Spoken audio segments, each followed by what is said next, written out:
In today's video, we are going to remove most of the power steering fluid in this car. We are going to use a turkey baster, a measuring cup, and some new power steering fluid. I said we're going to replace most of the power steering fluid because what we're going to do is take our turkey baster to the power steering fluid reservoir, which is this container here, and we're going to remove a bunch of it, add some fresh fluid.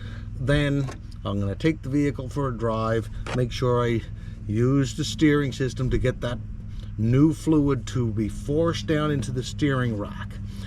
We could drain this, but it's a lot bigger job, and this is an old car. I don't want to get involved in that.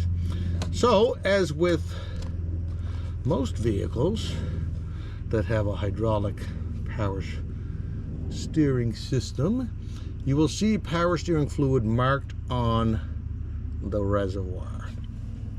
Now, we don't want to take too much out. See them? Hopefully you can see this. There's an input and an output for any, it's like a brake system for any system like this. So we don't want to go below here because we don't want to introduce air into the system and then have to bleed it. Matter of fact, we're probably gonna go not much beyond that minimum. If you want to be really safe, just go to that minimum. Unfortunately, because this car is so old, it's kind of, for whatever reason, the car is in great shape, but this has kind of become discolored, so we can't really see what that level is there. Now you can tell here that that fluid is really dirty. I want you to watch this, and I'm going to show you what the new power steering fluid looks like.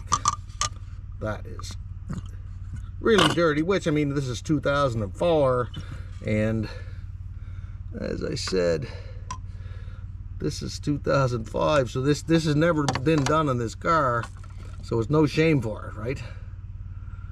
This fluid has been in there a long time. Now I'm going to show you what the new clean fluid looks like here in 1 second.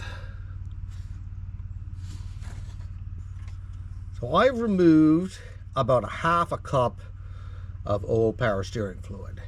So what I'm going to do is, because I know this vehicle was not low on power steering fluid, I'm going to put the same amount back in.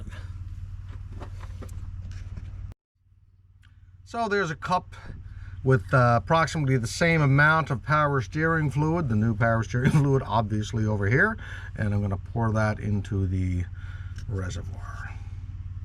Actually, I'm going to use the turkey baster to put that new fluid back in there. The hole on that reservoir is pretty small.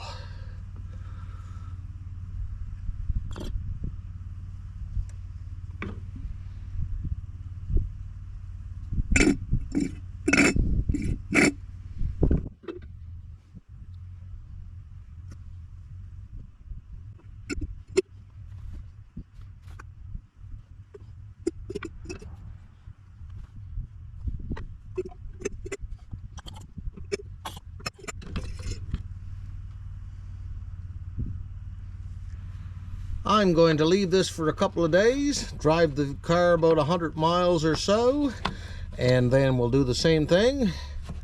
So we'll meet you back there for round 2, and we'll see how dirty that new power steering fluid has gotten, as it'll draw the dirt and mix with the existing fluid. What you've seen there is the process. Just keep repeating that.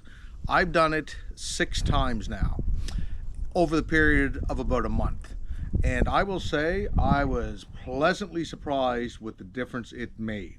So if you have an issue with stiff steering, like you're turning your wheel and then it kind of protests, and then you put additional pressure and the wheel moves, I definitely advise you to try this technique first.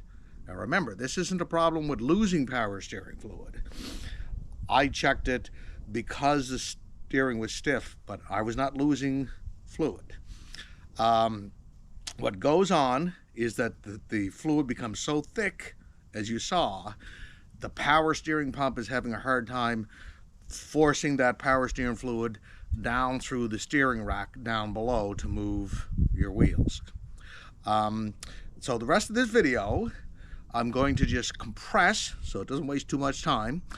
And all it's going to be is just me doing the same thing. So if you want to save time, don't bother watching it. But if you want to see the transition of the fluid as it gets a little lighter and a little lighter, you can watch that. I'll compress it. And the very last one, the fluid's still a bit black. And like I said, it's the 6th time.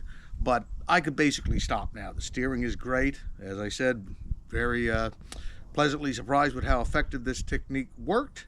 If you don't watch the rest, thank you for watching, and we'll see you next time.